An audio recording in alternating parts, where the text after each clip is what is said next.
Yo, what is up, guys? What is up, guys? It is Chris Casual here. How are you guys doing? I'm doing good. Um, I wanted to hop on and make this video, talking about the great apostasy and why the LDS Church doesn't believe in the Trinity, and a little bit about that Jacob Hansen debate about the great apostasy. And that debate was just a miserable experience to watch because both the Catholic debater and the LDS debater just went so far off topic in that debate a lot, and they didn't even read facts and teachings from their actual church. They just kind of went off, and it was more so of an argument like children of I'm right, you're wrong, this is why I'm right, and this is why you're wrong. And that's really not the way to debate, and that's kind of how that entire debate went. It was just really bad to watch. I couldn't even stand more than 30 minutes of watching that debate, and I turned it off, and I'm like, yeah, no, not doing it. But let's talk about the great apostasy. All you have to do to find out what the great apostasy is, just search it on your Gospel Library app right here. Gospel Library app. You can pull it up on your phone. It's going to tell you exactly what the great apostasy is. And I am so surprised that the LDS debater did not do this. But let's read the great apostasy, and then I have some Bible verses that kind of claim why the LDS Church doesn't believe in the Trinity. And neither did the disciples of Christ either, because their stories match up perfectly, even though they worded a little different. So let's read the great apostasy from the Gospel Library app. This comes directly from the Church of Jesus Christ of Latter-day Saints. Following the death of Jesus Christ, wicked people persecuted and killed many church members. This is true. Other church members drifted from the principles taught by Jesus Christ. This is also true. And his apostles, the apostles were killed, and priesthood authority, including the keys to direct and receive revelation for the church, was taken from the earth. Don't know if this is true or not. I don't really believe it, but because the church was no longer led by priesthood authority, error crept into church teachings. Good people and much truth remained, but the gospel as established by Jesus Christ was lost. This period is called the Great Apostasy. Now, I do believe that no good teachings did creep into the church in error. That's very, very true. But the gospel established by Jesus Christ being lost, I do not believe that at all whatsoever. But I'm just explaining what the Great Apostasy is. Something that the LDS debater didn't really do very well, in my opinion, when you could have just went straight from the website. This period is called the Great Apostasy. With the death of the apostles of Jesus Christ, the truth was lost once again. This apostasy resulted in the information of many churches with conflicting teachings. This is still happening nowadays with all the different denominations out there. They all teach something completely different than what the other denomination does. Even the ones in the same denominations with separate churches, they teach differently. It's wild to me.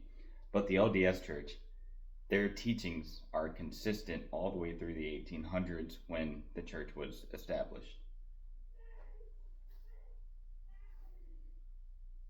Let's see where I left off at. During this time, many men and women sought the truth, but they were unable to find it. Many good people believed in God and Jesus Christ and tried to understand and teach truth, but they did not have the full gospel of priesthood authority. As a result, each generation inherited a state of apostasy, as people were influenced by what previous generations passed on. This is very true, including changes to Christ's gospel.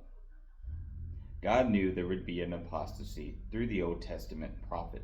He said, "Behold, the days come, that I will send a famine in the land, not a famine of bread, nor a thirst for water, but of hearing the words of the Lord. And people shall wander from sea to sea, and from the north even to the east. They shall run to and fro, to seek the word of the Lord, and shall not find it. This is Amos chapter 8, verses 11 through 12. Some inspired people, such as Martin Luther and John Calvin, recognized that practices and doctrines had been changed or lost.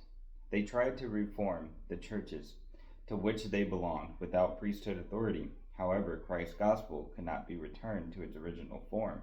A restoration was needed. So that is what the great apostasy is, and that's something that the LDS debater did not describe very greatly. He did a poor job at describing it, is what I'm trying to say. But I have Bible verses here to talk about the Trinity and why many LDS members, and also myself included, don't fully believe in the Trinity idea, and that they believe in the Godhead instead. And what the Godhead is three separate beings, but they all three have one purpose. So, this is Matthew 3, chapter 13 through 16.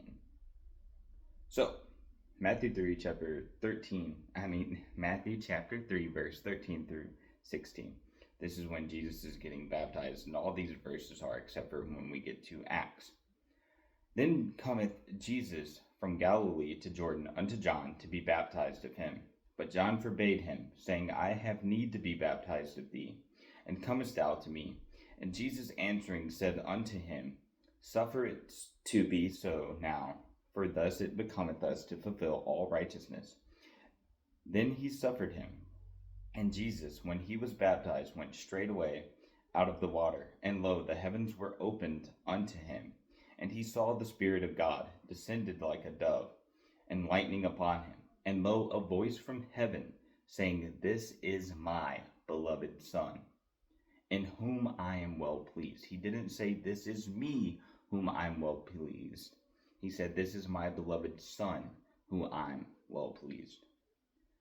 So now we're going to go to Mark chapter 9 through 11. And it came to pass those days that Jesus came from Nazareth of Galilee, and was baptized of John in Jordan. And straightway, coming up out of the water, he saw the heavens open, and the Spirit like a dove descended upon him.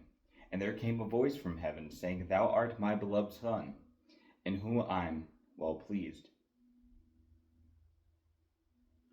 Let's go to Luke chapter 3, verse 21 and 22.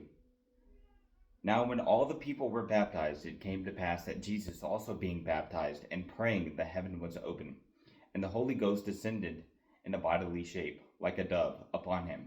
And a voice came from heaven, which said, Thou art my beloved Son, in thee I am well pleased. Also John himself. And John bare record, saying, I saw the Spirit descending from heaven like a dove, and it abode upon him. And I knew him not, but he that sent me to baptize with water, the same said unto me, Upon whom thou shalt see the Spirit descending and remaining on him, the same is he which baptizes with Holy Ghost. And I saw and bare record that this is the Son of God. John the Baptist didn't say, This is God. John the Baptist said, This is the Son of God. We also have Acts verses 55 and 56. But he, being full of the Holy Ghost, looked up steadfastly into heaven, and saw the glory of God, and Jesus standing on the right hand of God. He saw Jesus and God both. He saw God and Jesus, not just God. He saw Jesus standing at the right hand of God, and said, Behold, I see the heavens open, and the Son of Man standing on the right hand of God. You also have God. You also have Jesus, not God. You also have Jesus praying to God the Father.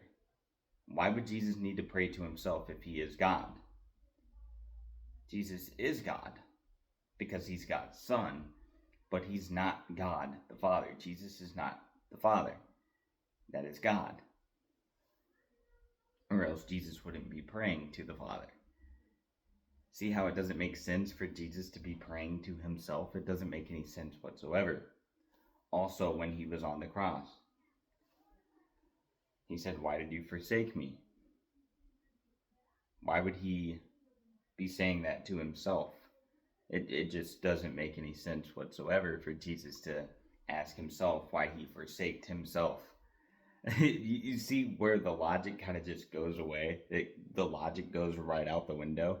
It doesn't make any sense whatsoever. And that's why many people don't believe in the Trinity. Also, the disciples didn't believe in the Trinity. They called him the Son of God, not God himself. But yeah, there's just things like that. It just doesn't make sense. But yeah, that's it for this video. I do hope you guys enjoyed. God bless. Like always, have a great day, and I'll see you guys in the next one.